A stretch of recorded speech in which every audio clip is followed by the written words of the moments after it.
Everyone ঠান্ডার দিন বেশ করিয়া ধনিয়া পাতা ফ্রিজও আনিয়া রাখিও আর লোকেল মুরগ আর আলু পাতলা ঝুল বানাইয়া খাইও লগে ধনিয়া পাতা দিও কত মজা হয় আর কিচ্ছু লাগে না লগে দেখাইনি আমি লোকেল মুরগ পরিষ্কার করি খাটি কুটি সুন্দর করে রাখার পরে হলদি লবণ দিয়া আর একটু বয়েল করে নিয়েছি তার যে পানি আসছে পানিগুলো সব বাড়িয়ে শুকাই গেছে। আমি তেলও ভাজা করবো একদম লাল লিপস্টিকের মতো করতাম না, একটু একটু ভাজা করবো, মানে একটু বলতে কি তা আর কি 70% ভাজা করবো। তারপরে সরষার তেল দিয়ে রান্ধিমু, তেল দিলেইছি গরম হয়ে গেছে, গরম মশলা আস্তা এটা দিলেইছি আগে দিয়া পেঁয়াজ রসুন আদা এগুলোও দিলেইছি।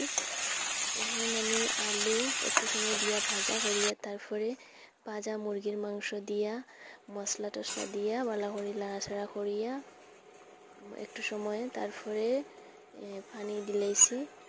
বাঁকা সময় মানে ওই গেছে গিয়ে আলু তো পুরো সিদ্ধ হয়ে গেছে, এরপরে ধনিয়া পাতা দিয়ে ওই দেখো কি সুন্দর।